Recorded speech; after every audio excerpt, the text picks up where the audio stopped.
they looked at, the gold standard was chest physiotherapy or percussion versus the vest, and that's where they saw the efficacy difference.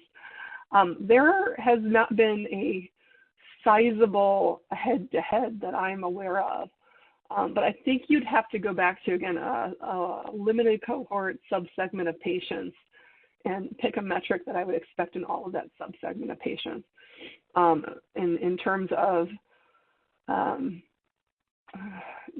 of outcome measures. And so you'd have to really narrow it down, and it's a limiting. So it's not an easy, if I had to design a study, this is how I'd design it. Like, it's actually a hard question to come up with of how would I design it.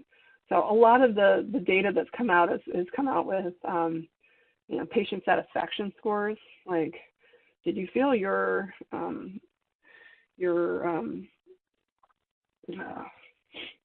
symptom score was better when you're on it or not? And I think there's value to that. It hasn't traditionally been looked at as the most high-end outcome data. You'd really like to see a concrete measure like lung function or days between exacerbations. But those are hard tests to do.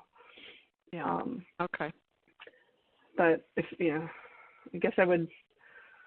The best study was, at least in terms of design, I think was the Orbit 3, Orbit 4 that was just done, looking at time to next exacerbation. But again, they applied the same metrics, very stringent criteria, and then did one group versus another group, and it was a huge study. It was like 80 different centers across the world to get, I think it was like 300 patients for Orbit 3 and like 350 for Orbit 4, so it was a huge undertaking.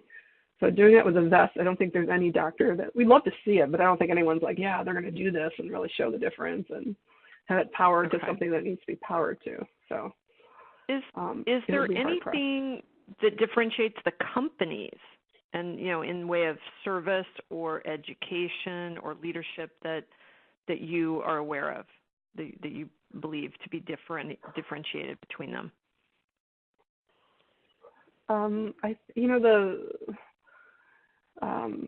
Hillrom has just always been, it's one of their devices. They have a couple. They also do like beds and other things now. But, they've always just kind of had the standard, and they have pretty good customer service. They haven't traditionally been like super patient focused. They've been more provider focused.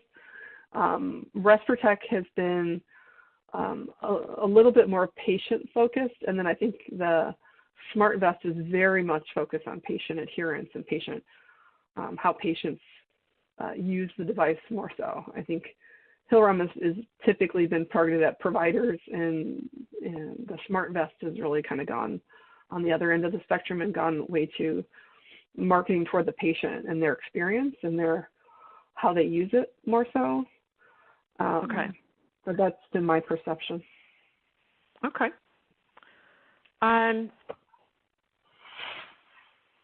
One thing that I'm curious about is, do you have other patients, non-CF, but not bronchiectatic? Is there another patient population that's not currently indicated for the vest that you would like to be able to prescribe the vest for?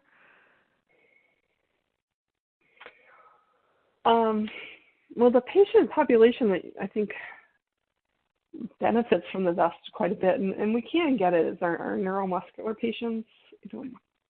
I don't do a lot of neuromuscular disease, but patients that have artificial airways or difficulty expectorating secretions, they actually do pretty well with oscillatory devices.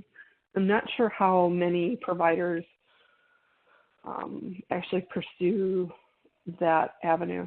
The COPD question, I think there's patients that have been fallen under the umbrella of COPD, and nobody ever really gave much notice to their bronchiectasis. And I do think that's a patient population that the last, I think, 2 or 3 years, we started hearing about COPD bronchiectasis overlap syndromes.